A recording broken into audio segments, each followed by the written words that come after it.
ঘরোয়া কিছু উপকরণ দিয়ে এই মিষ্টিটা বাড়িতে বানিয়ে নিতে পারেন।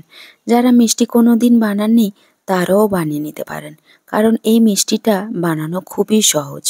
হ্যালো বন্ধুরা, কুসুমের রান্নাঘরে সবাইকে স্বাগত। তাহলে দেখে নেওয়া যাক আজকে আমার রেসিপিটি। মিষ্টিটা বানানোর জন্য এখানে আমি গরুর দুধ নিয়েছি 2 লিটার। আমি কিন্তু এখানে 2 লিটার দুধের মিষ্টিটা তৈরি করব। আপনারা চাইলে কিন্তু কম বেশি দুধটা নিতে পারেন। এই সময় কিন্তু গ্যাসের ফ্লেমটা হাইতে রাখতে হবে। হাই ফ্লেমে রেখে অনবরত নাড়তে হবে, নাহলে নিচে লেগে যেতে পারে। হাই ফ্লেমে রেখে কিন্তু 5 থেকে 6 মিনিট নাড়লেই দেখবে দুধ থেকে বলক উঠে আসবে।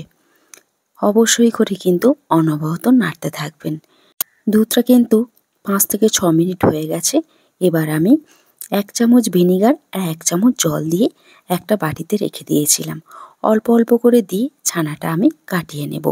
আপনারা কিন্তু এখানে লেবুর রসটা দিয়েও কাটাতে পারেন। দেখুন আমার কিন্তু একদমই ছানা কেটে গেছে। তারপরে জলটা ঝারিয়ে আমি এটাকে উঠিয়ে নিয়েছি। তারপরে 2 থেকে 3 বার ছানাটাকে আমি জল দিয়ে ধুয়ে নিয়েছি। তারপরে এটাকে আমি খুব ভালো করে কিন্তু এরকম চেপে চেপে যে এক্সট্রা জল আছে সেগুলো আমি বার করে নেব। দেখুন খুব ভালো করে কিন্তু এটাকে আমি চেপে বার করে নিয়েছি। তারপরে প্লেটের মধ্যে ছানাগুলো আমি ঢেলে নেব। তারপরে আমি হাত দিয়ে খুব ভালো করে এইরকম চেপে চেপে ছানাটাকে মেখে নেব। দেখুন খুব ভালো করে কিন্তু 10 মিনিটের মতো এটাকে আমি মেখে নিয়েছি। আপনারা দেখেই নিশ্চয়ই বুঝতে পারছেন কীরকমভাবে আমি হাতের তালু দিয়ে চাপ দিয়ে এটাকে মেখে নিচ্ছি। এইরকমভাবে কিন্তু আপনাদেরকেও মেখে নেবেন। যত ভালো করে মাখবেন ছানাটা কিন্তু ততটাই সফট হবে, আর মিষ্টিগুলো কিন্তু ততটাই নরম হবে। দেখুন ধীরে ধীরে কিন্তু আমার তেল ছাড়তে শুরু করেছে, মানে ছানাটা আমার কিন্তু একদমই রেডি হয়ে গেছে। দেখুন একদম একটা সফট তৈরি হয়ে গেছে। দেখুন আমি আঙুল দিয়ে চেপে দেখাচ্ছি কতটা সফট হয়েছে। এইভাবে কিন্তু আপনাদেরকেও একদমই সফট বানিয়ে নিতে হবে। তারপরে এখানে একটা কড়া নিয়ে নিয়েছি। যেহেতু আমার খেজুরের গুড়ের সন্দেশ ভীষণ খেতে ভালো লাগে, ওই জন্য আমি এখানে খেজুরের গুড় ব্যবহার করলাম। আপনারা চাইলে কিন্তু এখানে চিনিটাও ব্যবহার করতে পারেন। গুড়টা দিয়ে আমি লো টু মিডিয়াম হিটে রেখে একটু আমি গুলিয়ে নেব। দেখুন অনবরত নাড়বেন, নাহলে কিন্তু নিচে লেগে যেতে পারে।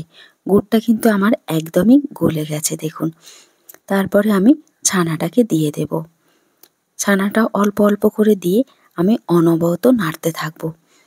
এটা কিন্তু এই সময় অনবরত নাড়তে হবে।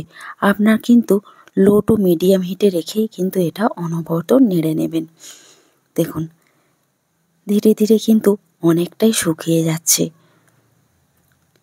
এইভাবে কিন্তু আপনাদেরকে অনবরত নাড়তে হবে। কালারটা কত সুন্দর চলে এসছে, যেহেতু আমি এখানে খেজুরের গুড় ব্যবহার করেছি। এটা কিন্তু অনবরত নাড়তে হবে, কারণ নাহলে নিচে লেগে যেতে পারে। গ্যাসের ফ্লেমটা কিন্তু অবশ্যই করে লো টু মিডিয়াম হিটে রাখবেন। দেখুন এখানে আমি অল্প একটু এলাচ পাউডার দিয়ে দেব। এলাচ পাউডারটা যদি না থাকে আপনারা কিন্তু 2টো এলাচ থেঁতে করে দিতে পারেন। দেখুন আমার কিন্তু ছানাটা একদম কড়ার গা থেকে ছেড়ে যাচ্ছে, মানে কিন্তু অনেকটাই আমার রেডি হয়ে গেছে। এইভাবে যখন দেখবেন কড়ার গা থেকে ছেড়ে যাচ্ছে তখন ভাববেন এটা আমার রেডি হয়ে গেছে। এবার আমি প্লেটে করে উঠিয়ে নেব। প্লেটে করে উঠিয়ে আমি একটু স্প্যাচুলা দিয়ে চেপে নিয়েছি। তারপরে আমি এখানে একটা 4 কোনা প্লেট নিয়েছি, এটাকে আমি সেট করে নেব। চারিদিকে আমি ঘি লাগিয়ে নিয়েছি। এই প্লেটে আমি সেট করে নেব। স্প্যাচুলা দিয়ে আমি চারিদিকটা একদমই সমান করে নেব। 2 থেকে 3 ঘন্টা এরকমভাবে রেখে দিলে কিন্তু খুব সুন্দরভাবে এটা সেট হয়ে যাবে। তারপরে আমি ছুরি দিয়ে কেটে নিচ্ছি। দেখুন আপনাদের পছন্দ মতো কিন্তু আপনারা শেপটা দিয়ে নিতে পারেন। আপনারা কিন্তু বাড়িতে একবার এইভাবে সন্দেশটা বানিয়ে নিতে পারেন। আমার আজকের রেসিপিটা আপনাদের কাছে কেমন লাগলো অবশ্যই করে কমেন্ট করে জানাবেন। ভিডিওটা ভালো লাগলে একটা লাইক দিয়ে চ্যানেলটাকে সাবস্ক্রাইব করে আমার সাথেই থাকবেন। আমি কিছু পেস্তা কুচি নিয়ে উপরে দিয়ে দিলাম দেখতে ভালো লাগার জন্য। দেখুন, তারপরে আমি পরিবেশন করে নিলাম।